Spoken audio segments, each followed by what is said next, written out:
So, the 19th century German philosopher, Arthur Schopenhauer, he writes about something that's called the porcupine dilemma. Any of you heard of the porcupine dilemma? Neither had I. What do porcupines do in the winter? Asked Schopenhauer. In the harshness of winter, they need to draw close to one another to keep warm. However, if they come too close to each other, they risk injury. Too far apart, and they'll freeze. So what do? And to add to the dilemma, the harsher the winter, the more they actually need to endure potentially some prickly discomfort to prevent freezing. Life for porcupines seems to be a delicate balance, Schopenhauer concludes. It's hard to get it right, but it's dangerous to get it wrong on both ends. And so it is with us, as is demonstrated when we look at the arc of the narrative of the saga surrounding Joseph and his family.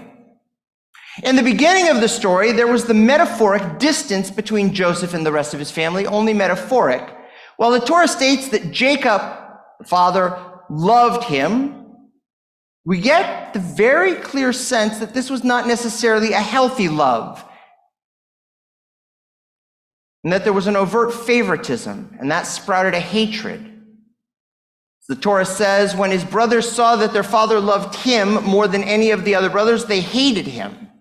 V'yisanu oto, v'lo yachlu dabru l'shalom. They couldn't even speak nice to him.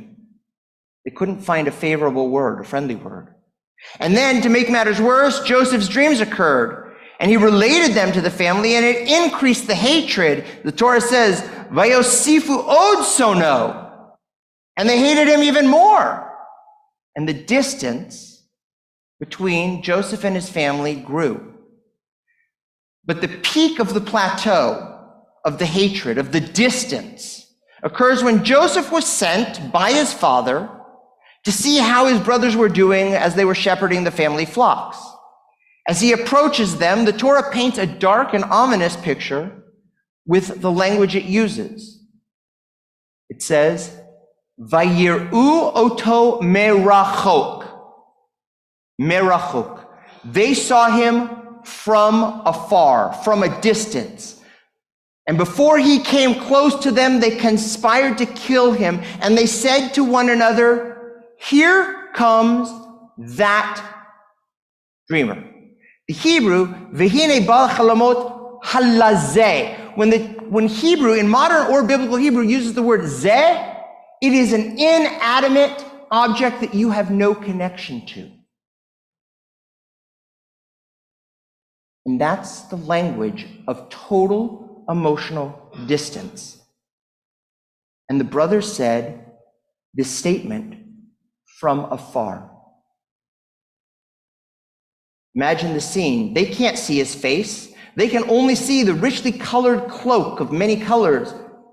The cloak acts as a constant reminder that it's he, not they, whom Father loves most. From far away, we don't see people as human beings. No. When we stop seeing people as human beings, they become symbols, objects. Objects of hate that we can do things to. The whole tragedy of Joseph and his brothers was distance. They were too far apart. They knew nothing about who Joseph really was, and he didn't know the first thing about his brothers. And in this moment of family strife, it's the distance that allows them to plan his death. They've turned him into a thing, a zeh, that can be dispatched with no repercussions. With the eventual selling of Joseph into slavery, the brothers all but cement the distance between them and Joseph. The presence of this nearly unresolvable distance is confirmed in last week's portion. When the brothers, after years and years, approached Joseph to try and procure food during the famine, the Torah tells us, though Joseph recognized his brothers, they did not recognize him. This is distance that is cemented. And that's where our Torah portion begins to pick up. There's a fracture in the family, and it can only be opened up. This fracture, this cement, can only be broken down by one thing. And it perhaps is the most powerful word in the Torah. The most important word. One of, if not the. Our parsha opens with the key word. It's perhaps so important we don't even know it. It's a word that if we can incorporate it into our lives, we might be able to change the world. Joseph had set up a scene by framing and threatening to keep in prison his youngest brother Benjamin for stealing a goblet. And it's at this moment the Torah tells us the opening words, Vayigash elav Yehuda. And Judah approached him. Judah drew near to him and said, please, my Lord, let your servant appeal to my Lord, and do not be impatient with your servant, for you are equal to Pharaoh. For the first time in his life, Judah comes close to his brother Joseph. The irony is, of course, that he didn't know it was Joseph. But that one act of coming close melted Joseph's reserve, all of his defenses. As if unable to stop himself, he finally disclosed his identities. And then Joseph said to his brothers, I am Joseph. Is my father alive? How do we know that Vayigash is so important? Because we saw merachok. They planned to kill him from a distance. But when he came close, the cement barrier was shattered.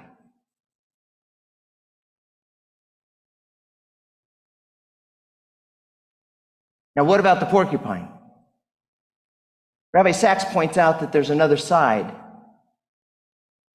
When Jacob was in a fight with Esau, what did he do? He imitated him. He put on his clothes. He made food just like he makes. He spoke like him. He acted like him to steal the blessing. When you try and imitate somebody, you are too close. There is a fine line between too close, but we know what happens if we're too far. We freeze. We set up a path of death. My friends, this past week saw one of the most horrific situations of the war in Israel. And there have been far too many, and this one was probably one of the worst.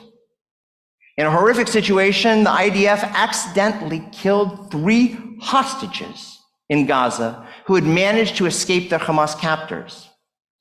Yotam Chaim, Samar Talaka, and Alon Lulu Shamris were running through the battlefield, waving a white flag when they were mistaken for Hamas terrorists who had also done similar things and were killed by an IDF sharpshooter.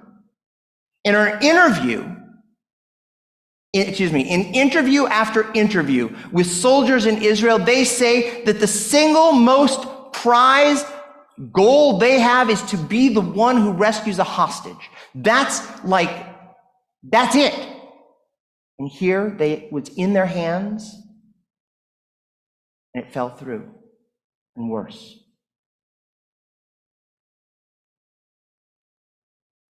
It's far beyond me to even contemplate military analysis of how this could happen.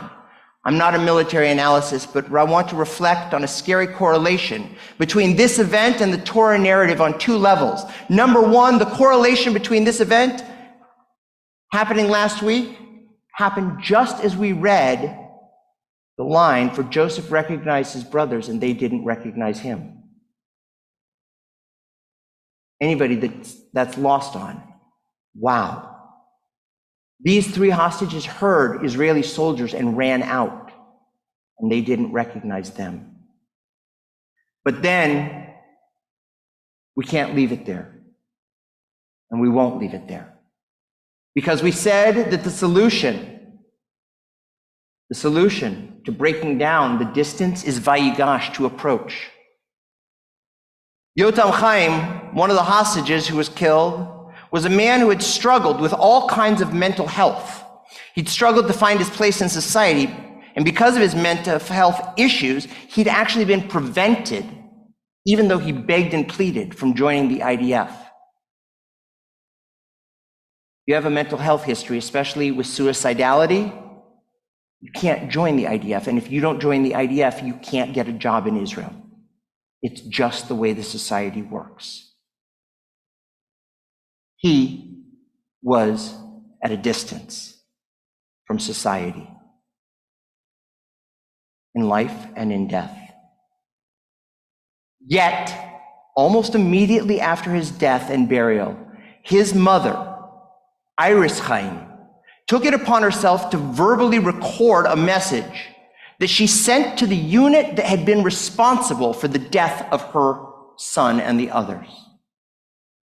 And in what might be one of the most beautiful and heroic acts of drawing close, she said, and I quote, "I am Yotam's mother, and I wanted to tell you that I love you very much, and I hug you from afar.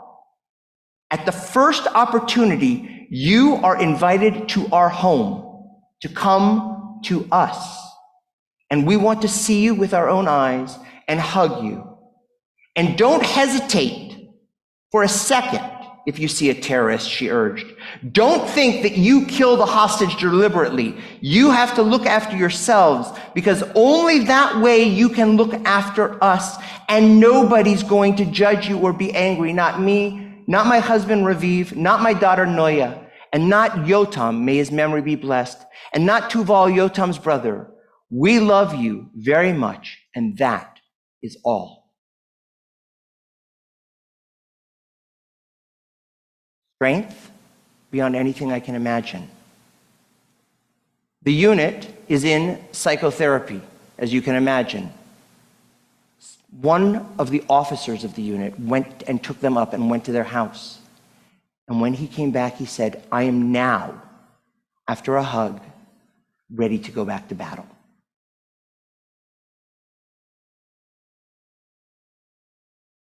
This week, I was walking through the halls of FJA, Frankel Jewish Academy, where I work a little bit, teaching a prayer unit.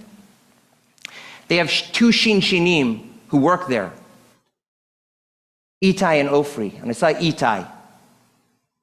And Itai was putting up some pictures and Israel information. And I said, "Itai."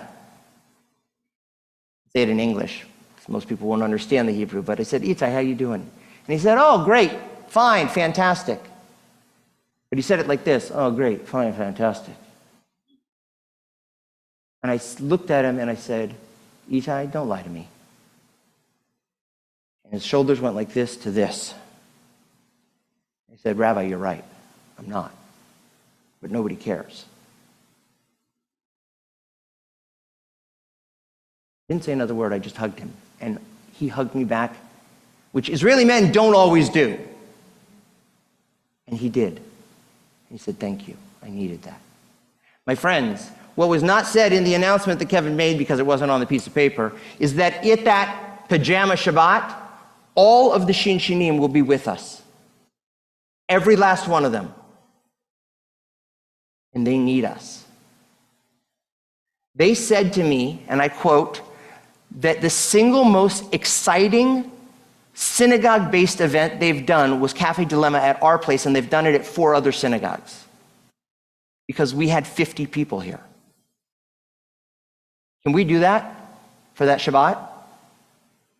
The only way we can do that is if you draw close. If you vayigash. If you realize that we have to come here and we have to bring people with us. That's the only way that we're going to show them that we love them, that we are grateful for them being here, and that we love Israel. This is not just about posting things online, reading news articles, living in our own silos, but this is about saying, I'm going to come out in January when it's cold, although it's not very cold right now, but whatever, January, and I'm going to come on Friday night and I'm going to sing, because that's Vayigash. That's how we break down boundaries. That's how we let people know that we love. So come and bring somebody else. I want to challenge us to draw close, to break down barriers. How can we incorporate a superhero ability that Iris Chaim showed to say that I'm ready to hug you, no matter how dark or cold it might be?